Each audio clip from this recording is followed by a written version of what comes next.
देशातील निवडणुकांमधील मतदानाची वेळखाऊ प्रक्रिया बदलण्यासाठी इलेक्ट्रॉनिक मतदान यंत्राचा वापर केला जाऊ लागला. झटपट निकाल हाती देणारं हे यंत्र काही काळातच चांगलंच लोकप्रिय झालं. पण झटपट पूर्ण होणारी ही मतदान प्रक्रिया खरंच पारदर्शक आहे का? आता आम्ही तुम्हाला जे दाखवणार आहोत ते पाहिल्यानंतर या संपूर्ण प्रक्रियेवरचा तुमचा विश्वास उडाल्याशिवाय राहणार नाही.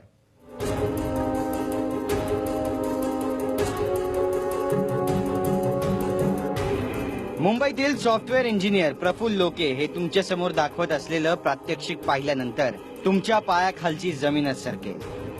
त्यांनी आपल्या कम्प्युटरवर डेमो ऑफ ईव्हीएम सॉफ्टवेअर तयार केलंय. ईव्हीएम मध्ये ज्या पद्धतीनं काम चालतं तीच संपूर्ण रचना या सॉफ्टवेअर मध्ये करण्यात आली. आता जरा लोके दाखवत असलेल्या या डेमोकडे पहा.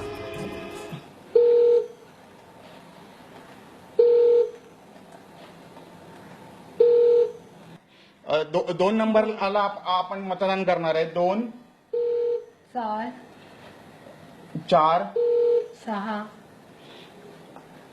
6 5 5. आता तुम्ही बघितलंय की वोट ट्रान्सफर झाली आहेत की नाही. आता तुम्ही बघतायत की 2 नंबरला 6 मतं झाली आहेत. आपण 4 नंबरला 1 मत दिलेलं होतं पण 4 नंबरला 0 आहे. 6 नंबरला पण आपण 1 मत दिलेलं तर 6 नंबरला 0 आलाय आणि 1 नंबरच्या त्याने हे एक मत ट्रान्सफर केलंय. आता मी काय केलंय हे रॅन्डमली होतं, कोणाला कळणार नाही कोणाची किती मतं ट्रान्सफर झाली. बसला ना धक्का? हो, मशीन तयार करणाऱ्या कंपनीचा इंजिनियर प्रोग्राम करून ठरवून एखाद्या उमेदवाराला विजयी करू शकतो. जरी त्या उमेदवाराला कमी मतं पडली असली तरी सॉफ्टवेअर मध्ये करण्यात आलेल्या बदलामुळे विजयाची माळ त्याच्या गळ्यात पडेल. यासाठीच आता लोके यांनी कोर्टात जनहित याचिका दाखल केली आहे. मी 11 डिसेंबर 2013ला आपल्या भारताचे राष्ट्रपती आहेत त्यांना पत्र लिहून कळवलं की ह्या मशीनमध्ये घोटाळा आहे आणि कसा घोटाळा आहे ते त्यांना सांगितलं. तर राष्ट्रपतीने 6 दिवसामध्ये मला पत्र पाठवलं की हा घोटाळा स्वयंस्पष्ट आहे, इट इज सेल्फ एक्सप्लेनेटरी. आणि इलेक्शन कमिशनला सांगितलं की तुम्ही ऍक्शन घ्या, परंतु इलेक्शन कमिशनने काही ऍक्शन घेतली नाही. म्हणून मी कोर्टामध्ये गेलो आहे. तर कोर्टाने माझं जे प्रकरण आहे ते गंभीरतेने घेतलं आहे आणि इलेक्शन कमिशनला नोटीस दिली आहे. या इलेक्ट्रॉनिक वोटिंग मशीनला पर्याय म्हणून व्होटर्स या यंत्रणेचा वापर करावा असा प्रस्तावही लोके यांनी दिलाय. निवडणुकीत ही यंत्रणा वापरण्यात आली तर त्यामुळे मतदाराला आपण कुणाला मतदान केलं हे स्लिपद्वारे दिसणार आहे. याचा खर्चही कमी असल्यानं पैशांची बचत होईल असा दावाही लोके यांनी केलाय.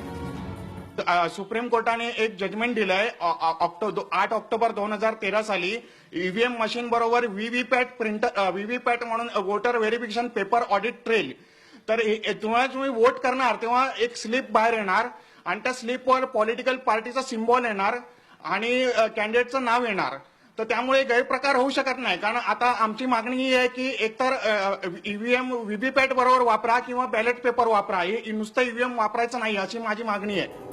पारदर्शक मतदानासाठी आग्रह धरणाऱ्या निवडणूक आयोगानं ईव्हीएम मधल्या या गडबड घोटाळ्याची गांभीर्यानं दखल घेणं गरजेचं आहे. लोकशाहीचा सर्वात मोठा उत्सव म्हणून निवडणुकांकडे पाहिलं जातं.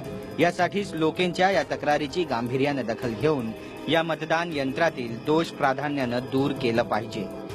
अन्यथा जर निवडणुकीच्या विश्वासार्हतेवरच प्रश्नचिन्ह लागलं तर या संपूर्ण प्रक्रियेवरचा लोकांचा विश्वासच उडल्याशिवाय राहणार नाही. काम्या भट्टाचार्य, TV9 मराठी, मुंबई.